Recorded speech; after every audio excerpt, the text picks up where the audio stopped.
Selamat siang. Welcome to the latest news from Bali in Indonesia. This is July 25th, 2022, and my name is Bruce. And the weather is incredible today. Amazing. It is so beautiful, and I hope it is where you are too. If you are in the heat wave, I hope you're doing okay. Leave a comment. Let me know how you're doing. And if you're planning on coming to Bali, wow, this is the time to come. It is so nice up here in Buleleng anyway. Today it is a breezy 13.9 kilometers per hour, 27.8 degrees Celsius. It is cool, a beautiful breeze, and it is cool. It is so nice, and the humidity is a low 52% up here in Buleleng. So, wow, can it get any better? I don't know, not much. Today, some good news and some bad news. And today is a day we're not going to focus on COVID-19. We've got other things to talk about. But let's start with taking a look at the numbers. And the numbers are down. And, well, remember that this was the weekend, and, well, there are other things besides numbers, and I'll talk about those in a minute. National new cases, 4,071. Wow, big, huge drop. National recoveries, 2,684. National deaths, 0. Bali new cases, 149, pretty stable. Bali recoveries, 120, way up there. And Bali deaths, 0. So no deaths were reported yesterday in Indonesia. Good news. Bed occupancy rate, down. Death, down. Positive results from testing, down. So, good news all around. Well, you take a look at Japan with record number of cases, and you see this happening around. I don't know what's happening with us, but we are really fortunate right now. And so, you know the old saying, don't look a gift horse in the mouth. So, let's think positive about those numbers and move on to some other things. And the main story today is not a good one for people, interfaith couples who want to get married in Indonesia, unfortunately. I talked about the court decision about the interfaith couples in Surabaya, was that 3 or 4 weeks ago?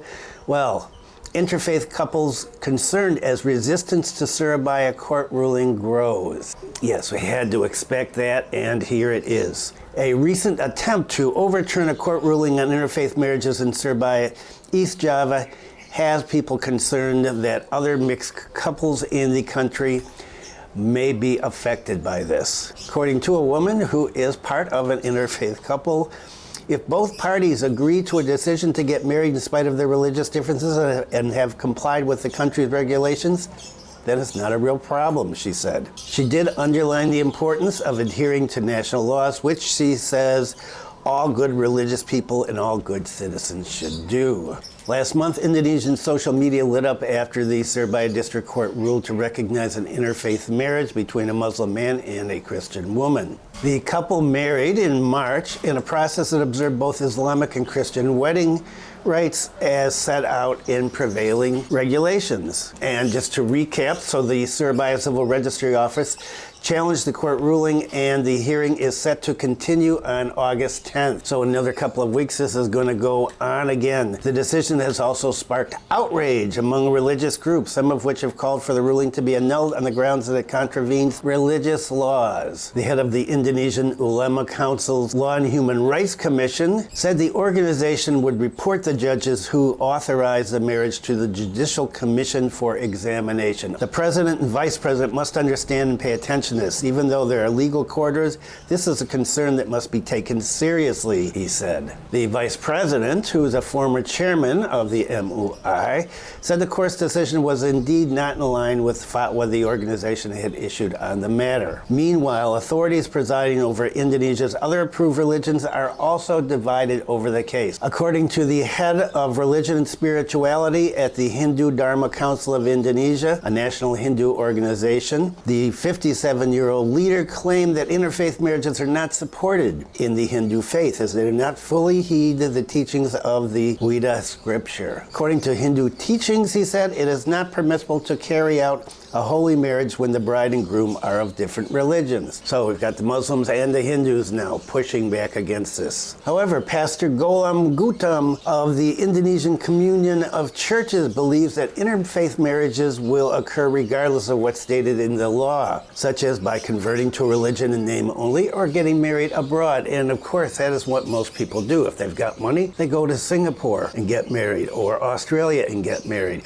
If they don't have money, one of them pretends that they're converting to another religion. Sometimes it's real, but in the cases that I know, and admittedly not a scientific sample, it was okay, I'll become a Muslim or a Christian or a Hindu, let's just get married. And what good does this do to the religions, these fake conversions? Do they get a true believer? No. What do they get? They get nothing. So the pastor said he supports the legalization of getting married, interfaith marriages, if it means creating a more inclusive community. Interfaith marriages are a daily phenomena, and the state cannot ignore the couple's civil rights to be recorded and protected by the state, he said. Good on you. He added the state's obligation to administer the population and protect the civil rights of citizens must be prioritized over religious teachings or traditions. Wow. Love does not know religion, he said, but it is something that grows as a reflection of humans who have the love of God. Indonesia is a multicultural society. Interfaith marriages are growing, even though it is not recognized officially by the government and by religious groups. And even though it seems that there is nothing legal to prevent people from getting married, according to the Surabaya court ruling, religious groups and religious people really are against this. Analia Trisna, chairwoman of the Indonesian Mixed Marriage Society, argues that religion should not be used as a viable excuse to terminate interfaith marriages, given that marriage is both a constitutional and human right. However, she said there's no current laws that clearly address interfaith marriages, leaving affiliated couples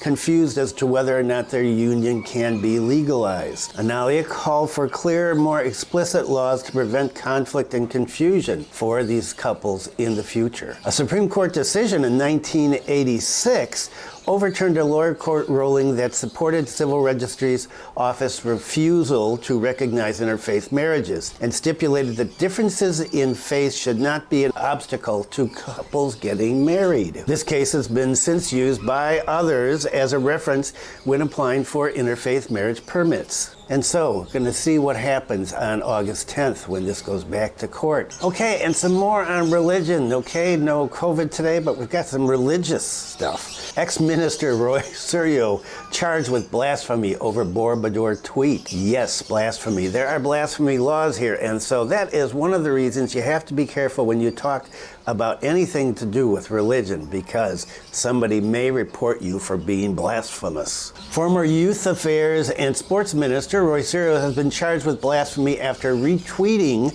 doctored pictures of Buddhist statue in Borobudur. How were they doctored? Well, they had the face of Pak Jokowi on one. So Roy underwent a lengthy questioning on Friday at the Jakarta Police headquarters. Jakarta Police spokesman Chief Endra said that Roy was charged under Article 156A of the Criminal Code on blasphemy, which carries a maximum sentence of 5 years in prison. Additionally, the police said they can also use the Law on Electronic Information and Transaction to charge Suryo with spreading information with an intent of inciting sectarian hatred. So the former minister, and he was a minister in the last administration, not in Jokowi's administration, drew outrage among supporters of President Jokowi after retweeting the picture of a Buddhist statue edited to resemble the president's face. A representative from the Buddhist community lodged a complaint against Roy to the Jakarta police after his now deleted post went viral. And so it seems that the former minister has offended Buddhist followers in the country. The former minister has publicly apologized to the Buddhist community and argued that he had no intention to offend them. He said he's not the person who doctored the picture, and he's reported the Twitter account to the police. So he didn't doctor it, but he retweeted it. But according to this article, he was tight-lipped when escorted to his car after police questioning. He's exhausted, his attorney said.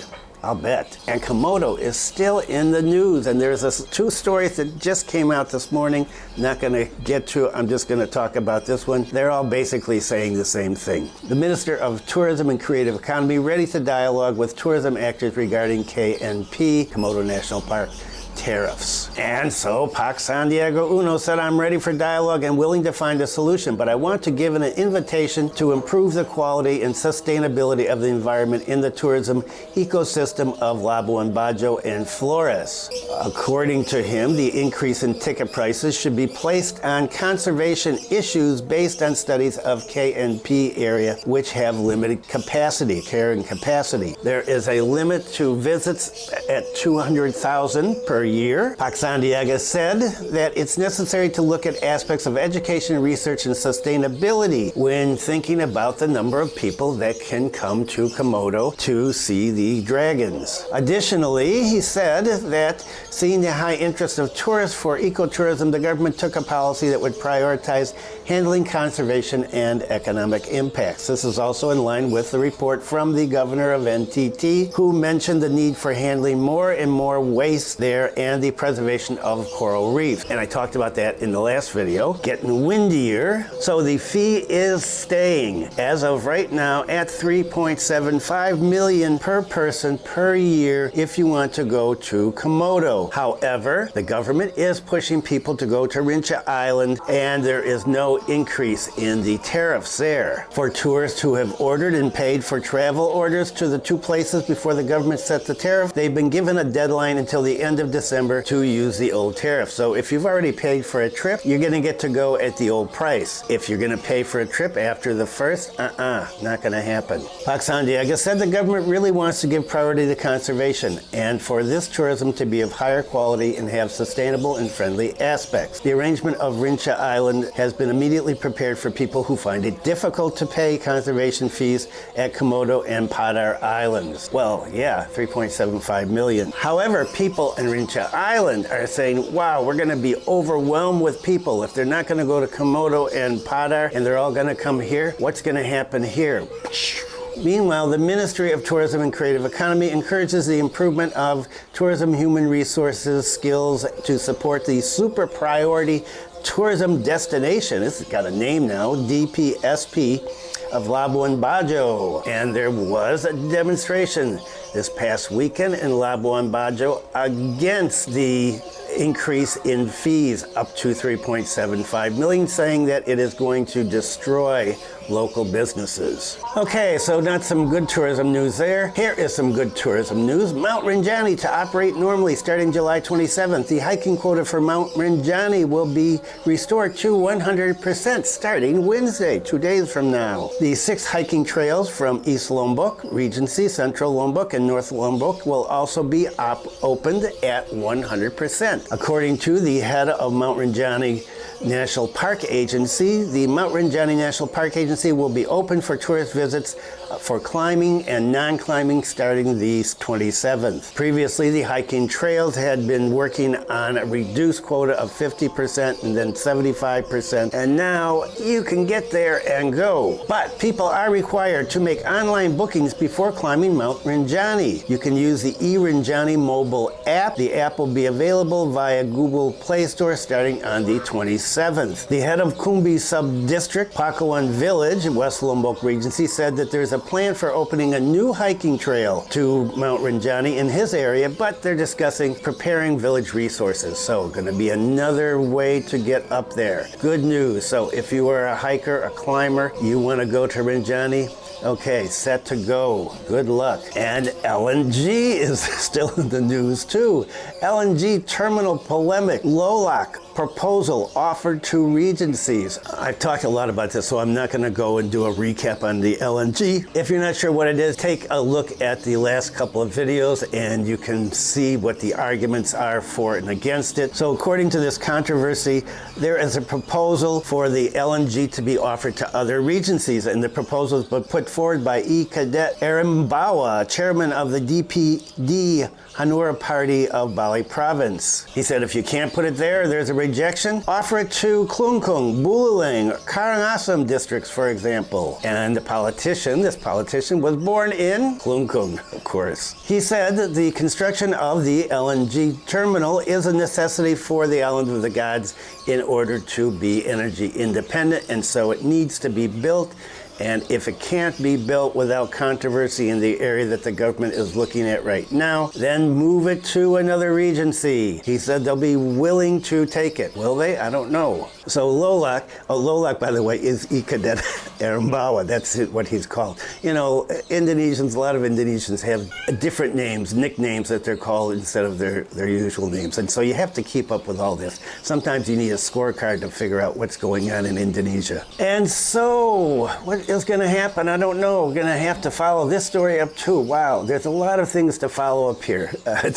You know, the good thing is that there's a lot of controversy about this stuff. It shows that democracy is working here, that people are involved and people talk about things. This is not something where the government decides to do something and everybody just kind of turns over and goes, okay, great. People discuss things here. Of course, the good thing about this is people discuss things here. They don't shoot or stab politicians. And what about FMD? And still seeing things on social media, Australians saying that there is no FMD in Indonesia. Wrong, wrong, wrong. There is FMD.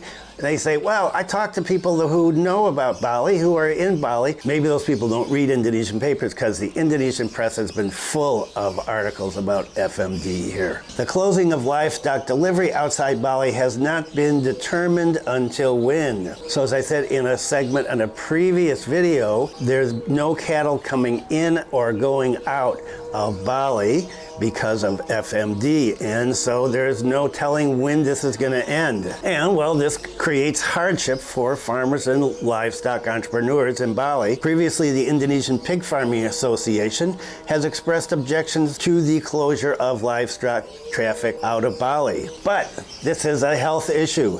Regional Secretary for the province of Bali, Dewa Made Indra, said his party has not been able to provide a time limit regarding the closure of livestock traffic out of Bali.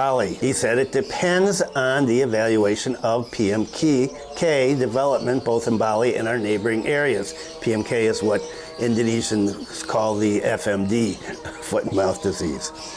Dewa emphasized that currently what can be done is to accelerate the completion of conditional cuts, that means culling the cattle, and second, to accelerate the vaccination. He said if these two things can be resolved and neighboring areas can also have better conditions, then the delivery of livestock out of Bali will be reopened. It seems now, however, that there is a problem with the availability of the vaccine. And if you remember back about 2 weeks ago, I said there was plenty of vaccine.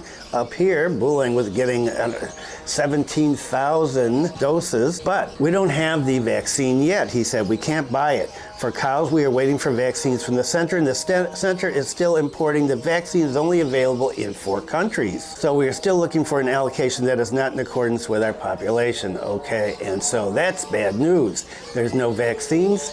And Buleleng in the news, and this is a weird one. Wow, I just saw this. Bali government builds 115-meter high tower in Buleleng. So the governor was in Buleleng on Saturday to lay the first stone for the construction of a 115-meter telecommunication tower called Turiyapada Tower, KBS 6.0 Kertha, Bali in Buleleng, and it is going to be up in the mountains at altitude of 1,521 meters, plus the 115 meters for the tower itself, bringing the total height to 1,636 meters, according to the governor. And this is going to be done, I guess, in Amertasari, customary village, and that's up there in the hills, somewhere around Wanagiri. The top part of the Turiyapada Tower will serve as a transmitter for digital TV broadcast, cellular telecommunications, internet, and local radio communications.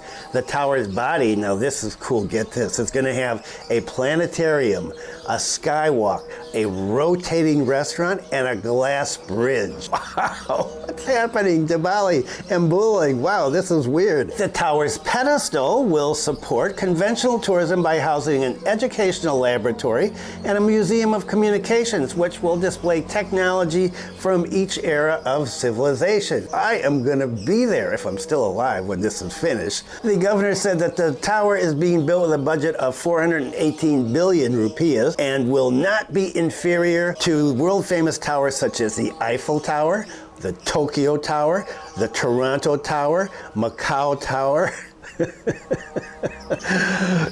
Wow, it's going to be not inferior to the Eiffel Tower, to all these towers. The governor said that the tower was located in the hill surrounded by villages different to other towers which are in the city center. The tower is targeted to be able to stand for at least 500 years and withstand winds and earthquakes. 500 years, okay.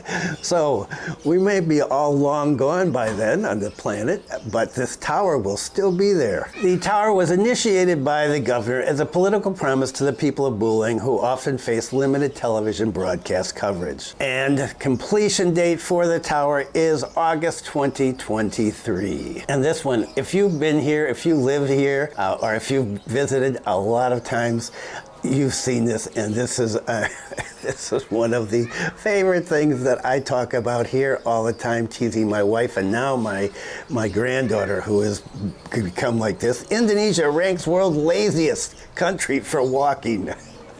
Tell me about it. If you have to go more than 100 meters, take your motorbike. Wow, it's too far. And my granddaughter, who used to be a big walker when she was younger, has now gotten, it's so hot, Grandpa, let's take the motorbike. It's 200 meters away. It's so far. So according to some research done by Stanford in the US, Indonesia has been picked as the laziest in the world for walking. The research team from Stanford is trying to map out how active people are around the world. Lack of physical activity is known to further increase the risk of obesity, which is currently a global problem. And in Indonesia too. When I first came here, it was not, it is now. The WHO recommends exercising at least 150 minutes a week. Even with that advice, not many people carry out recommendations from the WHO. Tell me about it. The main benchmark of these activities, according to the study, was the average number of people walking every day. The research, published by the journal Nature, is the world's largest study. The scale is 1,000 times larger than previous studies on human movement. The research team used data from smartphones and then ranked countries around the world. The results were based on a global scale study in which the researchers observed the footsteps of 717,000 people from 111 countries. And it is from this that Indonesia has been called the laziest in the world in terms of walking. The data shows that Indonesians only take 3,513 steps per day, while Hong Kong residents are the world's most active with 6,880 steps per day. The problem with Indonesia being the laziest country to walk is not only laziness. Studies on active behavior and walking activities are closely related to obesity levels and the risk of developing deadly diseases. However, there are a number of factors that influence the number of steps a person takes besides laziness. The roads are not pedestrian accessible with limited or no sidewalks, and here in Buleleng, if you watched any of my Singaraja snippets, you know I'm talking about sidewalks all the time, and I was complaining about them yesterday again when Zoe and I went down for the car-free day in Singaraja, and they're just worse and worse and worse. We're gonna get a new Bupati, maybe he'll fix them. Anyway, and public transportation is inadequate and motorcycle loans are getting cheaper. Right, back when I first came here, not everybody had a motorbike. Everybody has one motorbike now, so that is it. If you found this video useful, informative, helpful, interesting, scintillating, and non-irritating, humorous, I would appreciate a thumbs up. It helps with the YouTube algorithm and gets the video spread more, I guess. And if you have not subscribed, I would appreciate you consider subscribing. Videos are Monday, Wednesday, and Friday, and there is a cooking video on Sunday on my wife's channel now, not here. Why don't you take a look at that? What did she make yesterday? She made this tofu tempeh vegetable dish, and you can check it out right up here. Thanks for viewing. Be kind to someone today. Stay safe, and I will see you on Wednesday.